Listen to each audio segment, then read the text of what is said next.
This makes me sick to my stomach what Sylvester Stallone says in this video that we're going to be checking out here today. Unfortunately, we do have to watch this.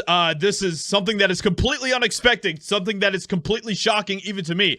I was not expecting to have to talk about this today, but here we are. This is a conversation that is relevant to all of us here that are watching this video. So let's go ahead and jump into this crazy story here and see what is going on with Sylvester Stallone. I mean, in the past, we've talked about things that Sylvester Stallone has said. Things like this, where he was talking about like his movie set, where Sylvester Stallone makes it clear no woke crap on his movie set. He appears to be someone that has a lot of common sense, which is, of course, very lacking in Hollywood today and that bubble that is over there. This is something that he's never told anyone before. This is like one of his deepest, darkest secrets, and he's now publicly speaking about this. I grew up in a really bad household. You had said that your mom was nervous to have you. She didn't want you, Not at right? all. My mother would say, the only reason you're here is because the hanger didn't work.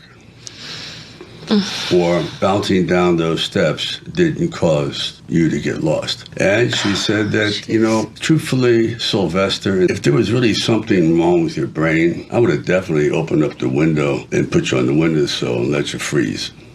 Because I'd be doing you a favor. You know, your brain is too young to compute. I almost thought she was joking.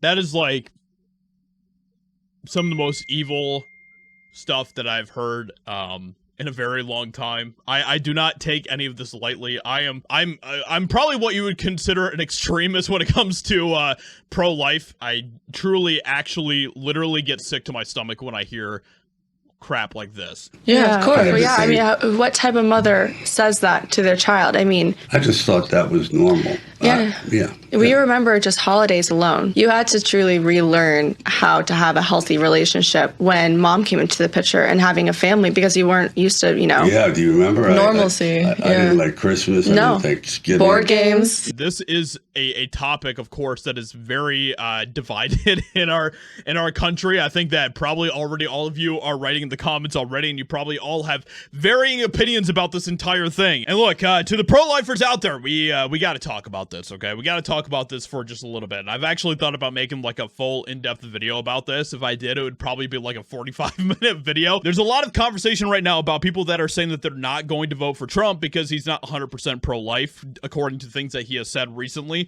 But I truly do not understand from a pragmatic mindset how you can willingly do that and allow Kamala to have more of a chance to get into office. We have the cultural conversation, and then we have the political conversation. From a cultural standpoint, we should all be continuing to do what we can to further the pro-life movement. From a political standpoint, how can you pragmatically say that the pro-life movement is going to thrive better from a cultural standpoint under Kamala than it will under Trump?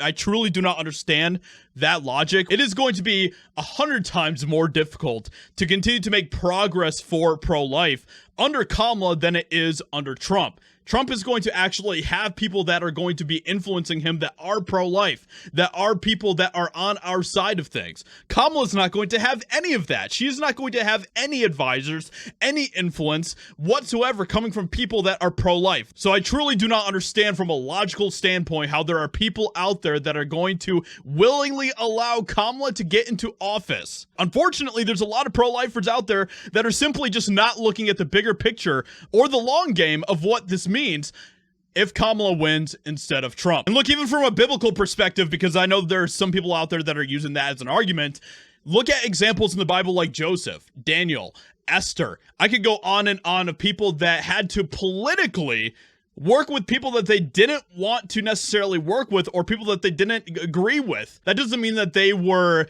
compromising their own values, their own worldviews, their own beliefs, or anything.